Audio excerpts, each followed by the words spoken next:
Soybean को golden been भी कहा जाता है क्योंकि इसके बीज से अनेकों चीजें बनती हैं, जैसे दूध, पनीर, खोआ, तेल और खली के रूप में भी हम इसका इस्तेमाल करते हैं। और ये सभी रूप दोस्तों हमें बेहतरीन पोषण देते हैं, इसलिए सोयाबीन का विशेष महत्व है हमारे जीवन में। और भारत की प्रमुख फसलों में सोयाबीन भी एक है। इसकी खेती काफी बड़े पैमाने पे की जाती है, लेकिन हमारे देश में सोयाबीन की पूर्ति बाहर से आयात करके की जाती है। कारण हमारे देश की औसत उपज मात्र 4 कुंटल प्रति एकड़ है, जबकि ब्राजील और अच्छे उत्पादक देशों में यह औसत 16 कुंटल प्रति एकड़ है। और अधिकतम पैदावार तो 48 कुंटल प्रति एकड़ है पूरे विश्व में, जो Randy Dowdy's world record on soybean के नाम से काफी प्रसिद्ध भी है। दोस्तों, सोयाबीन एक निरंतर शोध का विषय रहा है कई सालों से, और 6 प्रमुख बातें निर्धारित की गई हैं सोयाबीन की सफल खेती के लिए, जिसकी पुष्टि वैज्ञानिक तरीके और तथ्यों के साथ दी गई है। और इन तथ्यों पर हमारे वैज्ञानिकों ने भी रिसर्च करके अपनी राय दी है, जिसका मिला जुला रूप आप आज की वीडियो में जानेंगे। नमस्कार दोस्तों, स्वागत है आपका एग्रीकल्चरल इन्फॉर्मेशन पर। सोयाबीन की सफल खेती के लिए 6 मुख्य बिंदु हैं: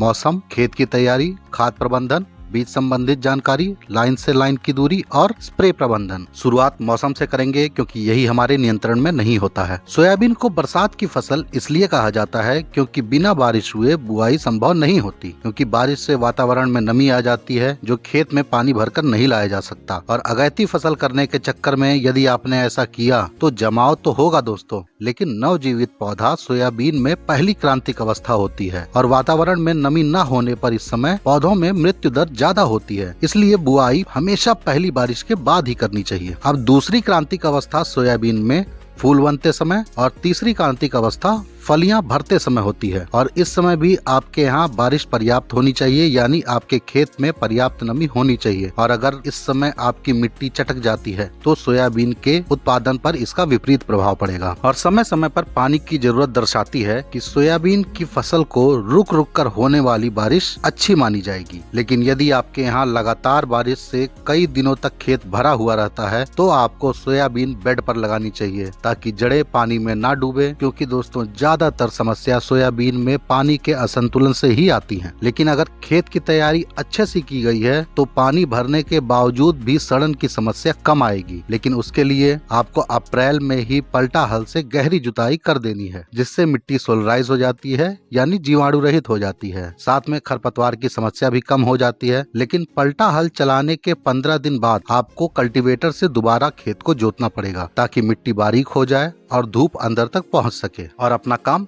बेहतर तरीके से कर सके। ध्यान रहे दोस्तों, सूखे खेत में किसी भी प्रकार का खाद मिट्टी को धूप दिखाते समय नहीं इस्तेमाल करना है, नहीं तो खादें वाष्पित हो जाएंगी और इन खादों का उचित लाभ आपको नहीं मिलेगा। और ये तरीका दोस्तों सभी बरसात की फसलों पर लागू होता है, क्योंकि यह तरीका मिट्टी को स्वस्थ करने का होता है और स्वस्थ मिट्टी की जरूरत सभी फसलों को होती है। लेकिन हर फसल की खाद की जरूरत अलग अलग होती है और सोयाबीन तो दलहनी और तिलहनी दोनों प्रकार की फसल है, इसलिए इसमें एनपीके के साथ बाकी तत्वों की मात्रा भी चाहिए होती है। लेकिन मिट्टी में मुख्यतः एनपीकेएस यानी नाइट्रोजन, फास्फोरस, पोटेशियम और सल्फर दिया जाता है। बाकी को स्प्रे से दिया जाता है, जिसको हम आगे जानेंगे। दोस्तों, साधारण तौर पर सभी फसलों की खाद की जरूरत फसल अवधि के आधे समय तक होती है, यानी सोयाबीन में 50 से 70 दिनों तक आपको खाद की जरूरत होगी फसल अवधि के हिसाब से। अब क्योंकि एसएसपी 30 दिनों तक काम करता है, लेकिन डीएपी 60 से 70 दिनों तक काम करता है, इसलिए डीएपी का प्रयोग करने से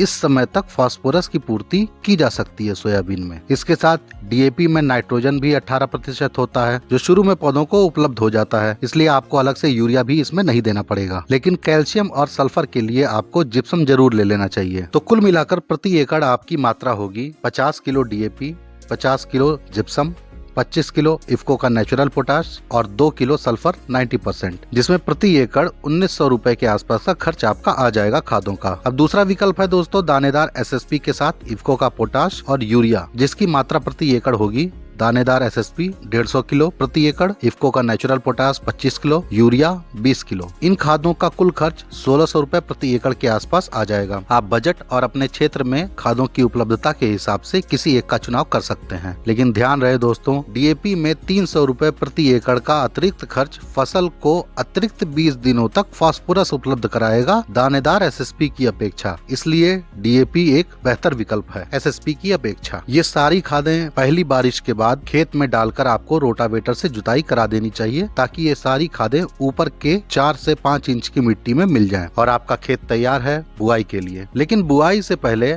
आपको बीज संबंधित जानकारियां अवश्य होनी चाहिए। जैसे बीज हमेशा क्षेत्र में पानी की उपलब्धता के हिसाब से लें और कोशिश करें कि रोग प्रतिरोधी किस्में ही लगाएं। बीज चाहे बाजार का हो या घर का, जर्मिनेशन टेस्ट करना आवश्यक होता है, यानी कितने प्रतिशत बीज जमाव ले रहे हैं यह जानना अत्यंत ही आवश्यक है बीज की उचित मात्रा निर्धारित करने के लिए। इसमें जमाव 70% के ऊपर होने पर बीज अच्छे माने जाते हैं और इनकी मात्रा होगी 30 से 35 किलो प्रति एकड़। दोस्तों, सोयाबीन में बीज शोधन बहुत ही मायने रखता है और इसके लिए सबसे सस्ता और आसान तरीका होता है जैविक, जिसमें मुख्यतः आपको ट्राइकोडर्मा, बिवेरिया बेसियाना और राइजोबियम कल्चर को आपस में मिलाकर बीजों पर लगा देना होता है। सबकी मात्रा 2 ग्राम प्रति किलो होगी। वैसे अगर आप पहले ट्राइकोडर्मा, फिर बिवेरिया बेसियाना और अंतिम में राइजोबियम कल्चर की परत बीजों पर अगर चढ़ाई जाए तो वो सर्वोत्तम होता है, क्योंकि इससे बीजों का FIR उसी क्रम में हो जाता है, यानी पहले फंजीसाइड, फिर इंसेक्टिसाइड और अंतिम में रेस्टॉल, यानी बाकी सभी। इससे पौधों का शुरुआती विकास काफी अच्छा होता है। राइजोबियम के गांठों की संख्या ज्यादा बनती है, जिससे पौधों को नाइट्रोजन की कमी नहीं होती है पूरे फसल अवधि में। दोस्तों, सोयाबीन की जड़ें एलोराइजिक रूट सिस्टम की होती हैं, यानी इसमें टैप रूट भी होता है और लेटरल रूट सिस्टम भी होता है। अब टैप रूट मिट्टी में 6 से 6.5 फीट की गहराई तक जा सकती है, जिसके कारण सोयाबीन में फसल गिरने की समस्या ना के बराबर होती है। और दूसरा काम इसका होता है पानी लाने का, जो यह सिर्फ सूखे की परिस्थिति में करता है। इसलिए सोयाबीन कम बारिश के प्रति भी सहनशील फसल है अन्य फसलों की अपेक्षा। लेकिन